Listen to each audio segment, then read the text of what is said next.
अस्सलाम वालेकुम everyone and welcome back. अब हम स्टार्ट करते हैं डायरेक्टली आपके मॉड्यूल वन से। मॉड्यूल वन जो है मैंने आपको बताया था, हम मॉड्यूल बाय मॉड्यूल चलेंगे। सबसे पहला जो आपका है वो है मैनेजमेंट, राइट। मैनेजमेंट का सबसे पहले आप पहली दफ़ा इन डेप्थ सिलेबस देख लेते हैं जो कि रिकमेंडेड है पीएससी के बारे में, उनकी तरफ से, सॉरी। ये आपके सारे सब टॉपिक्स हैं जो कि आपने कवर करने हैं अपने बिजनेस एडमिनिस्ट्रेशन के कोर्स के लिए, जो कि मैनेजमेंट के स्पेसिफिक है। ज़्यादा खुश मत होइएगा, इसके अंदर डिफरेंट एचआर मार्केटिंग ऑपरेशंस की तरह के लिए भी सिमिलरली सारे सब टॉपिक्स अवेलेबल है। इसको हम हाई लेवल ओवरव्यू इसका भी कर लेते हैं, then will start with the first topic which is organisation, right. सबसे पहले it says defining organisation management and management in organisations. Organisation को अलग से पढ़ेंगे, मैनेजमेंट को पढ़ेंगे, फिर मैनेजमेंट इन ऑर्गेनाइजेशंस को देखेंगे। इसके अलावा मैनेजमेंट फंक्शंस या कुछ और मैनेजमेंट रोल्स होते हैं। पीओएलसी फ्रेमवर्क बहुत मशहूर है, प्लानिंग ऑर्गेनाइजिंग लीडिंग कंट्रोलिंग, उसके बारे में और क्या स्किल्स होनी चाहिए मैनेजर्स के पास, स्पेशली आजकल की दुनिया में। ऑर्गेनाइजेशन की internal and external environment, organisation के अंदर कौन से स्टेक होल्डर्स होते हैं, उनके साथ किस तरह के इंटरेक्शंस होते हैं, और ऑर्गेनाइजेशन के बाहर कौन से लोग होते हैं, जैसे पॉलिटिकल पॉलिटिकल आपके कुछ फैक्टर्स हैं, कुछ इकोनॉमिक फैक्टर्स हैं, social technological etcetera, environmental factors हैं। ये वो सारी चीज़ें हैं जो बिजनेस के बाहर हैं। ये किस तरह बिजनेस को अफेक्ट करती हैं और बिजनेस में इसके हिसाब से किस तरह स्ट्रेटेजाइज करना होता है, इसके बारे में बेस्ट एनालिसिस एक्सेट्रा, इस तरह की चीज़ें भी हम इसमें पढ़ेंगे। फिर management planning, goal setting and decision making, steps क्या होते हैं डिसीजन मेकिंग के अंदर। उसके अलावा मैनेजमेंट जो होती है गोल्स किस तरह सेट करते हैं, टारगेट्स किस तरह सेट करते हैं, स्मार्ट ऑब्जेक्टिव्स किस तरह रखते हैं, एटसेट्रा। स्ट्रेटेजिक मैनेजमेंट प्रोसेस एक बहुत इंटरेस्टिंग एरिया है। इसके अंदर हम देखते हैं कि यार स्ट्रैटेजी कहा जाता है अमूमन इस चीज़ को जो कि एक लॉन्ग टर्म बिजनेस की डायरेक्शन को डिफाइन करा होता है, राइट। कि ये स्ट्रैटेजी बनाते हैं एंड देन सालों साल कंपनी इसके लिए एक्शंस कर रही होती है स्ट्रैटेजी को फॉलो करने के लिए। इसके अंदर हम देखेंगे कि सबसे पहले आपने स्ट्रेटेजिक एनालिसिस करना होता है कि यार आप आज किधर खड़े हो, आपकी अभी कितनी एम्प्लॉयमेंट फोर्स है, वर्क फोर्स ऑडिट आप करो अपना कि यार आपके पास अभी स्किल लेवल कितना है, किन प्रोडक्ट्स के अंदर हो, किन मार्केट्स के अंदर हो, तो आज की सिचुएशन एनवायरनमेंट किस तरह की है, एक्सेट्रा। स्ट्रेटेजिक एनालिसिस करते हैं, फिर स्ट्रैटेजी को फॉर्म करते हैं। दो तीन स्ट्रैटेजीज बना ली, इसमें से स्ट्रेटेजिक चॉइस करने का क्या मैकेनिज्म है, साइंटिफिक मैकेनिज्म है। दो तीन मॉडल्स हम पढ़ेंगे कि किस तरह आप अपनी सही स्ट्रैटेजी को चूज कर सकते हैं। फिर स्ट्रैटेजी जब आपने चूज कर ली, इसको स्ट्रेटेजिक इंप्लीमेंटेशन किस तरह करनी है, एंड देन स्ट्रेटेजिक रिव्यू भी आप इसका कर सकते हैं कि यार ताकि फीडबैक के हिसाब से इसको बेहतर से बेहतर बनाया जाए या फिर ऑल टुगेदर डायरेक्शन चेंज किया जाए। ये भी हम पढ़े होंगे। फिर ऑर्गेनाइजेशनल स्ट्रक्चर एंड डिज़ाइन, ये डिफरेंट हायरार्की स्ट्रक्चर्स होते हैं, मैट्रिक्स स्ट्रक्चर्स होते हैं। Communication within the organisation किस तरह चल रही होती है, कम्युनिकेशन भी बाय बिलीव इसी का ही पार्ट हम बना लेंगे। बेशक इन्होंने मेंशन नहीं किया कि बिजनेस कम्युनिकेशन क्या होती है, अक्सर ये कोर्सेज लोगों ने पढ़े भी होते हैं। Designing adaptive organisations, adaptive organisation का मतलब है जो अपनी इन्वायरमेंट के हिसाब से अडेप्ट कर सके। मल्टी नेशनल्स के लिए बहुत इंपॉर्टेंट होता है, राइट, क्योंकि उन्होंने डिफरेंट कंट्रीज में जब एक्सपैंड करना है तो उनके पास they need to be adapted to the environment, to the workforce, to the हर तरह की चीज़। मैनेजिंग चेंज एंड इनोवेशन बहुत ज़रूरी है, आजकल की दुनिया में बड़ा रेलिवेंट भी है कि बिजनेसेस चेंज मैनेजमेंट एक कॉन्सेप्ट है, एक एरिया ऑफ स्टडी है, बल्कि उसको किस तरह इम्प्लीमेंट करते हैं। लेट्स से आजकल टेक्नोलॉजी जिस स्पेस से जा रही है, तो अगर कोई नया ईआरपी सिस्टम, कोई नया मैनेजमेंट सॉफ्टवेयर वो इंटीग्रेट करें तो किस तरह एक बहुत बड़ी ऑर्गेनाइजेशन में इसको इंटीग्रेट किया जा सकता है। कल को आप मिनिस्ट्रीज में इधर उधर जाके कोई टेक्नोलॉजिकल एडवांसमेंट के बारे में जाते हैं तो ये चीज़ आपको बहुत हेल्प करेगी कि यार कौन से स्टेप्स हैं जो मैंने फॉलो करना है। इसका अमूमन आइडिया होता है आप छोटी छोटी अचीवमेंट्स पहले ला दें, लोग मोटिवेट हो जाते हैं, उसके हिसाब से जब लोगों को कुछ नजर आता है फिर वो फॉलो करते हैं, etcetera, something of the sort. And then very important sub topic leadership and motivation. इसमें हम डिफरेंट थेरीज के बारे में भी पढ़ेंगे नामों के साथ कुछ, जैसे मैस्लो का आपने शायद नाम सुना हो, हायरार्की ऑफ लाइक पिरामिड्स की होती थी, हायरार्की ऑफ नीड्स के नाम से। इसके अलावा डिफरेंट लोग हैं, एल्टन मायो एक्सेट्रा, उनकी कुछ थेरीज हैं मैनेजमेंट के बारे में, मैनेजमेंट के बारे में भी हैं, मोटिवेशन के बारे में भी हैं। तो इसको हम पढ़ेंगे कि वो कब आई, कैसे आई, और उसका इम्पैक्ट क्या हुआ बिजनेस के ऊपर, और फिर कंपनीज किस तरह इसको फॉलो करती हैं आज in the modern day, right. तो ये आपका जी प्रीटी मच सिलेबस है मॉड्यूल वन के लिए आज के लिए। और अगले ही कुछ एक दो वीडियोस के लिए हम जो फोकस कर रहे होंगे वो कर रहे होंगे हम फोकस खाली इस पे, organisation management and management in organisations के ऊपर। अच्छा जी, बिफोर हम पहले सब टॉपिक की तरफ जाएं जो कि organisation management and management in organisations है, इसके अंदर जाने से पहले मैं चाहूँगा, क्योंकि बहुत से स्टूडेंट्स जो हैं वो बिजनेस के बैकग्राउंड से शायद नहीं भी आए हुए, तो इससे भी पहले मैं अपनी तरफ से कुछ एक ब्रीफ सा ओवरव्यू जरूर देना चाहूंगा आप लोगों को कि बिजनेस एग्जैक्टली है क्या और बिजनेसेस काम क्या करते हैं जनरली, राइट।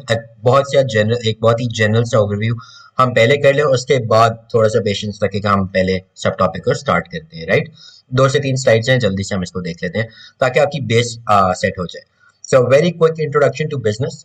जिन लोगों ने बिजनेस पढ़ी हुई है उनके लिए बहुत बेसिक लेवल, बहुत वो कहेंगे कि बहुत आसान चीजें हम इससे शुरू करें, बट आपके लिए भी जरूरी है कि आप इसको रिफ्रेश कर लें थोड़ा सा, क्योंकि आगे जितनी भी हम चीजें पढ़ रहे होंगे हम पीछे पीछे के साथ साथ कनेक्ट कर रहे होंगे इसको, right.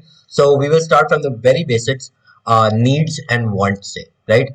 As the name suggest, needs क्या होती हैं और वांट्स क्या होती हैं। Needs basically basic necessities of life है जिसके बगैर आप जिंदा नहीं रह सकते, राइट।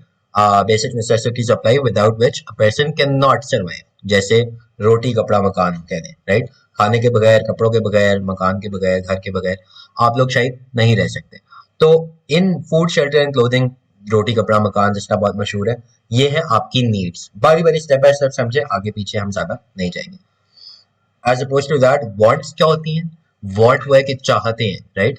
तो लग्जरीज एंड डिजायर्स, वो लग्जरीज या वो डिजायर्स जो कि लाइफ हमें ऑफर करती है, जो हमें ना भी मिले तो उसके बगैर हम गुजारा कर सकते हैं, राइट।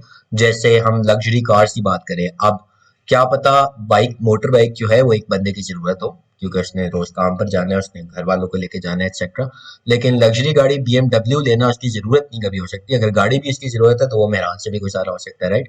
तो वांट्स क्या है, वो सारी चीजें जिनके जो ना भी हो तो उसके बगैर भी हम जिंदा जरूर रह सकते हैं, राइट। लग्जरी क्लोथिंग होगी, ब्रांडेड क्लोथ्स एक्सेट्रा।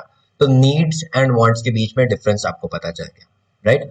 अब हर इंसान की नीड्स और वांट्स होती है, इसमें कोई शक नहीं है, राइट। जो हमारे कह ले लोअर तबका है उनकी नीड्स भी नहीं मीट हो रही होती है, अक्सर हम देख रहे होते हैं, specially in a country like ours या जितनी भी डेवलपिंग कंट्रीज हैं। और जिस जिस तरह कंपनी कंट्रीज डेवलप हो जाती हैं, लेट्स से जहाँ पे पॉवर्टी नहीं है, जहाँ पे कुछ नहीं है, उधर वांट्स का कभी कोई एंड नहीं है। अमीर से अमीर बंदे की वांट्स का कभी कोई एंड नहीं है, राइट। तो नीड्स और वांट्स जो है वो अनलिमिटेड होती हैं लोगों की। अगर हम इन मैक्रो सेंस देखें तो unlimited, there are unlimited needs and wants in the entire world of all, like जितने भी लोग हैं इन सबकी। अब अगर किसी इंसान की नीड और वांट है तो वो किसी ने तो सेटिस्फाई करनी है, मतलब उसका कोई ना कोई सोल्यूशन तो प्रोवाइड करना है। तो वहां पे in to satisfy consumers needs and wants, इन नीड्स और वांट्स को सेटिस्फाई करने के लिए, इनका सोल्यूशन देने के लिए बिजनेसेस क्या करते हैं, वो multiple kinds of goods and services बनाते हैं, राइट। तो हर इंसान की नीड्स और वांट्स है, और बिजनेसेस कहाँ पर आते हैं पिक्चर में, इन नीड्स और वांट्स को सेटिस्फाई करने के लिए वो क्या बनाते हैं, गुड्स एंड सर्विसेज बनाते हैं। ये जो आखिरी लाइन है आपकी, इसको आप बड़ा एक और से देखें। अच्छा, बाय द वे साथ साथ आप नोटबुक लेके लाजमी बैठिएगा, और जो भी आपको इंपॉर्टेंट पॉइंट्स लगते हैं, बल्कि स्लाइड्स के अंदर जो भी मटेरियल है मैं रेकमेंड करूंगा बेशक आप पॉज करके वीडियो को नोट डाउन जरूर कर लें, क्योंकि eight the end of the day जब आप एग्जाम में जाते हैं तो बहुत जरूरी है कि आपने अपने हाथ से ये सारी चीजें एक बार लिखी हुई हों। लिखने से ये होता है कि आपके दिमाग के अंदर वो चीज बैठ जाती है, राइट। और जब आप एग्जाम में बैठे होते हैं तो आपको याद आता है कि जी रजिस्टर के इस पोर्शन में मैंने ये चीज इधर लिखी थी, तो वो आपके लिए बहुत जरूरी है इवेंचुअली इसको मेमोराइज करने के लिए भी, और एग्जाम में बैठ के पेपर को अटेम्प्ट करने के लिए भी।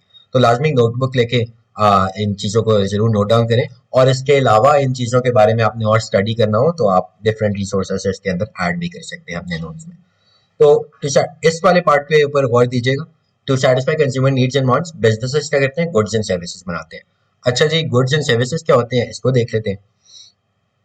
तो there are different types of goods and services. सबसे पहले काइंड है कंज्यूमर गुड्स। कंज्यूमर गुड्स क्या होते हैं, जब भी हम गुड्स कहेंगे तो इसका मतलब है फिजिकल या टैंजिबल चीजें। फिजिकल जो चीज आपको नजर आ रही है, टैंजिबल जो कि टचेबल है, राइट। तो ये कप जैसे है, ये एक टैंजिबल प्रोडक्ट है, मैं इसको टच कर सकता हूँ, राइट। तो गुड्स का मतलब होता है फिजिकल कह दें या आप टैंजिबल कह लें। जब भी सर्विसेज का नाम आएगा वो इनटैंजिबल होती है। सर्विस जैसे एजुकेशन है, तो आप एजुकेशन अब एक पढ़ा रहे हैं तो आपको एजुकेशन ट्रांसफर होती हुई नजर नहीं आ रही होती, एक सर्विस है। बैंकिंग एक सर्विस है। होटल होटल इंडस्ट्री सारी सर्विस के ऊपर बेस्ड है। आपका बार्बर सर्विस है, राइट। तो सर्विसेज क्या होती है, इनटैंजिबल चीजें होती है, लेकिन वैल्यू फिर भी मिल रही है कंज्यूमर को।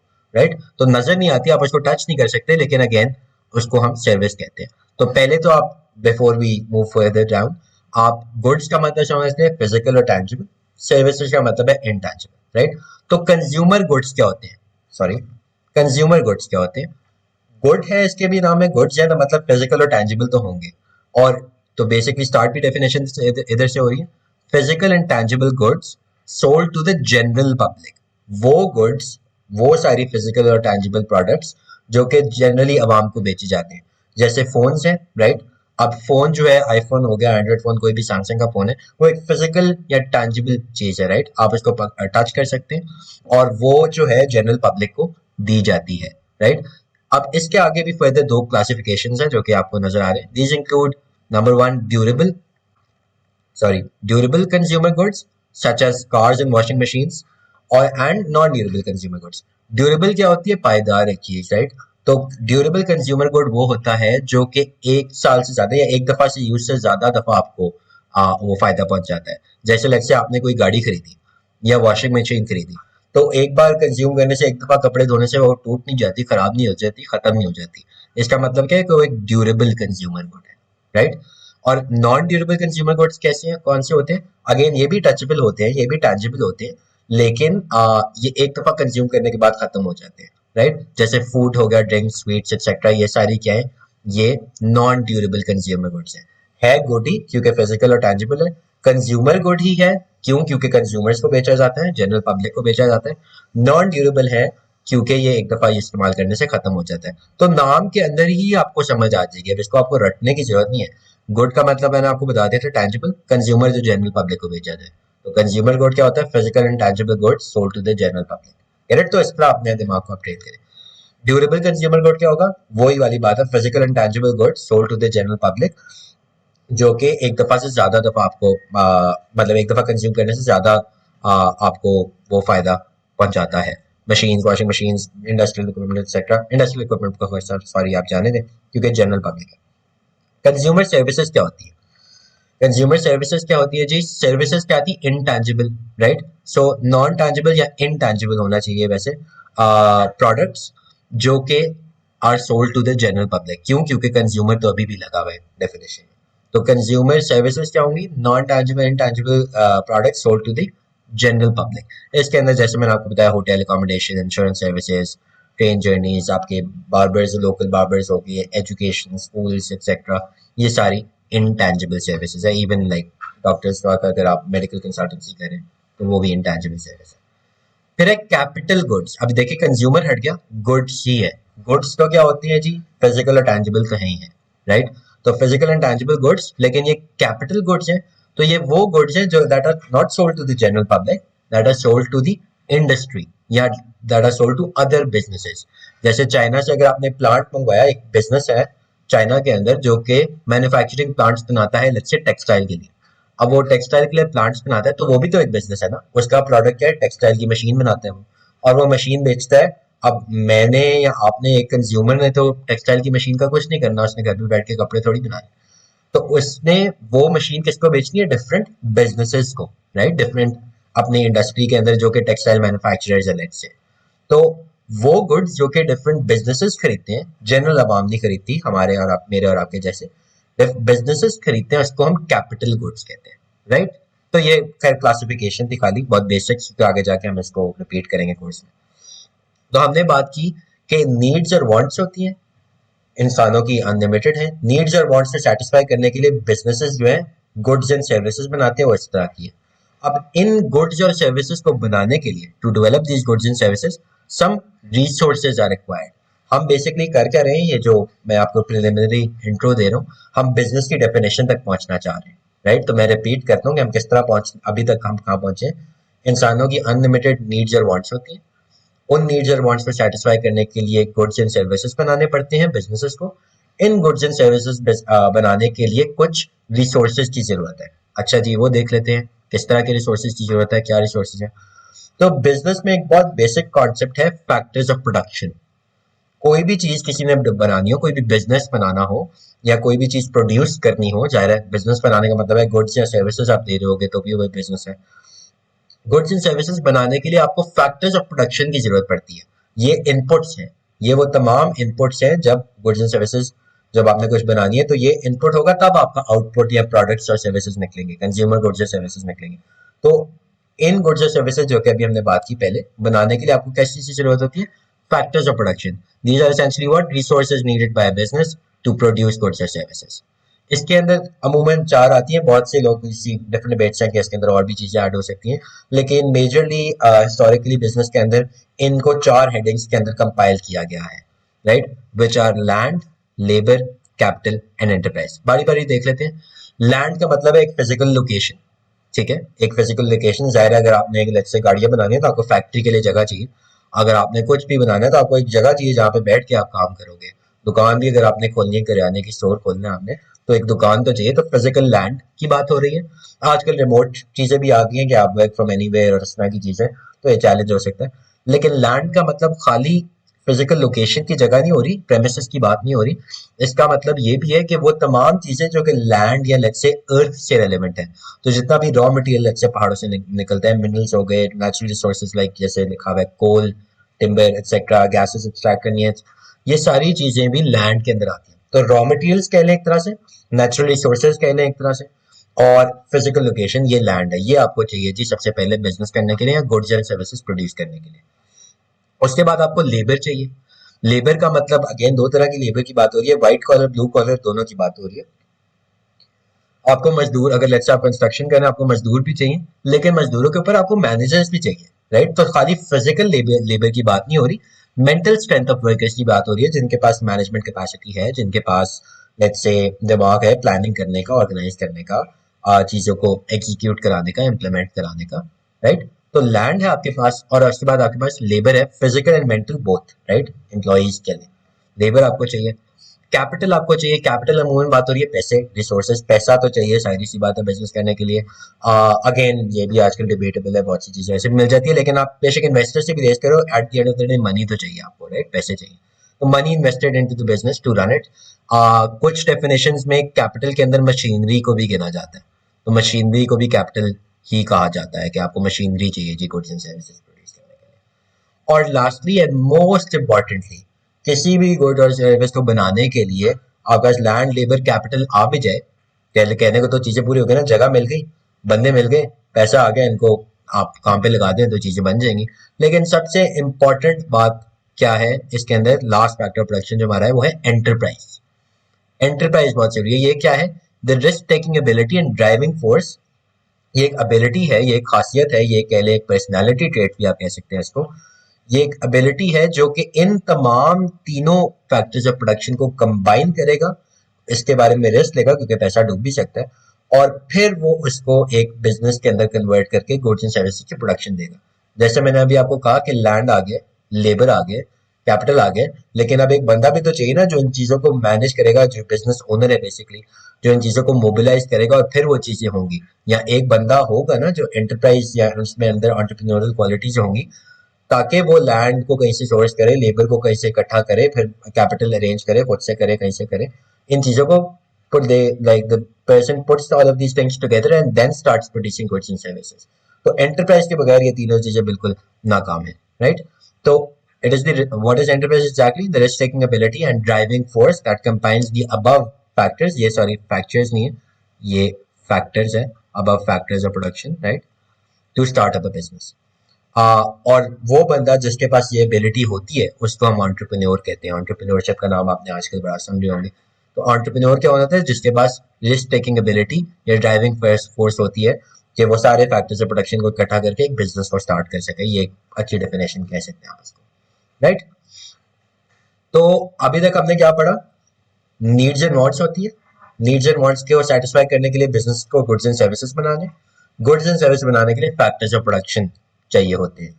तो अब हम आ जाते हैं अपनी बिजनेस की डेफिनेशन के ऊपर कि बिजनेस एग्जैक्टली क्या होता है। हाई लेवल डेफिनेशन है, any legal activity that combines all the factors of production. Factors of production को वो पकड़ती है to produce goods and services, उससे गुड्स एंड सर्विसेज बनाती है, to satisfy the needs and wants of consumers, right, with the aim of earning a profit.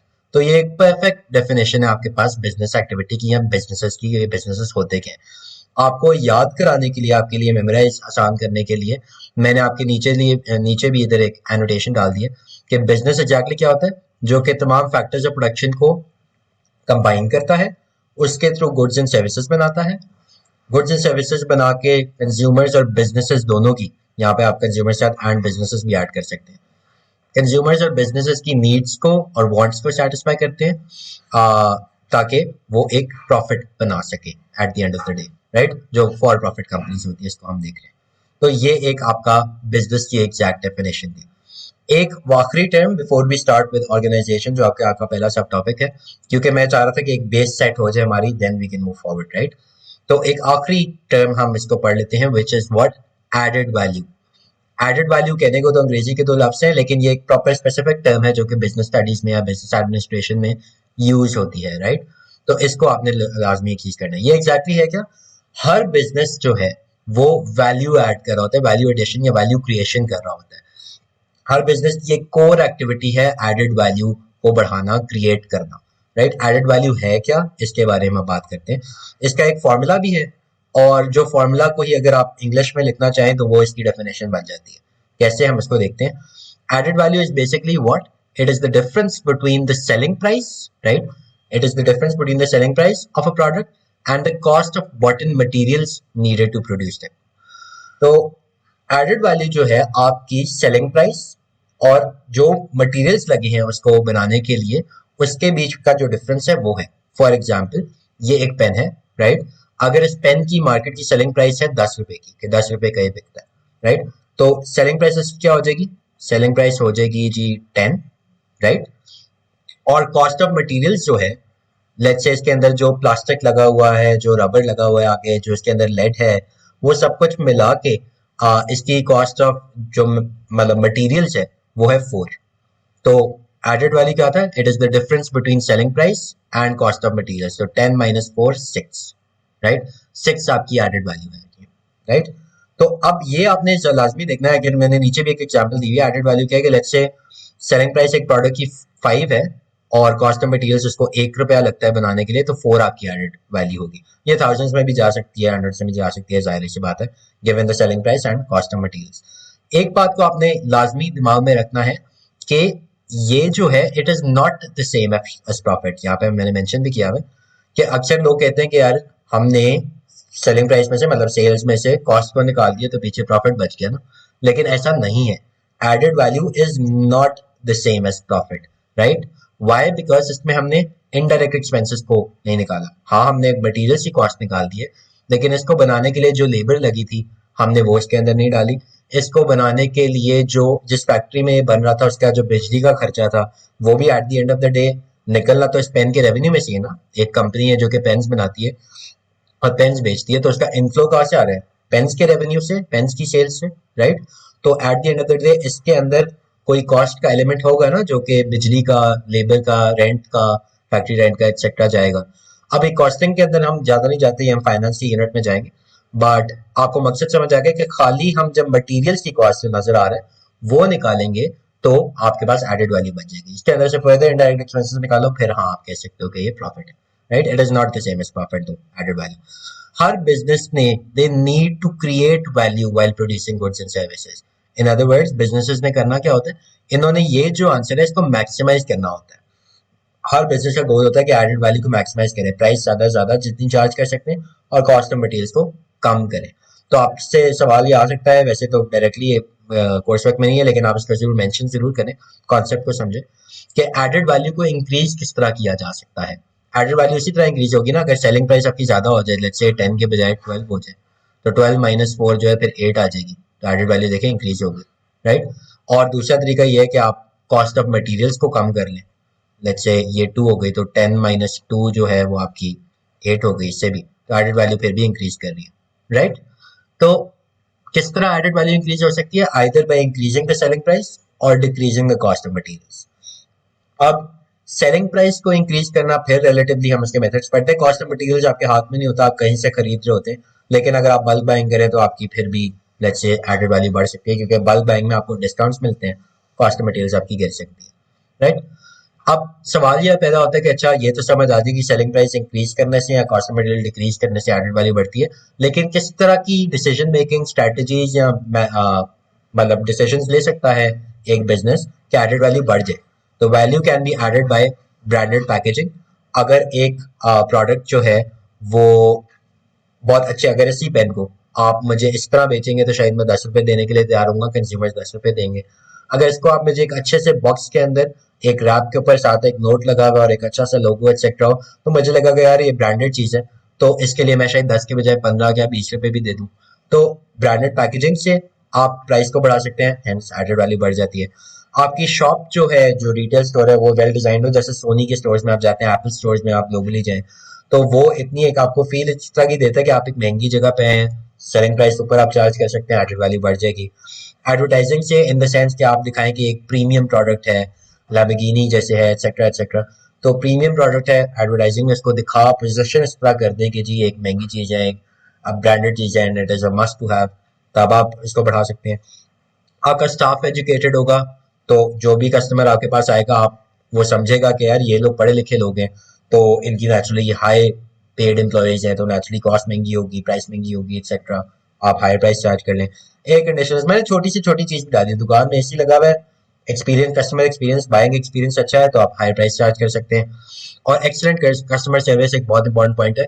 अगर आपकी post sale service, after sale service जिसे कहा जाता है, वो अच्छी है, तो consumers are always willing to pay more for that product, hence added value will increase. Right, तो एडेड वैल्यू को आप अलग से भी पढ़ें, मैं जरूर इंकरेज करूंगा।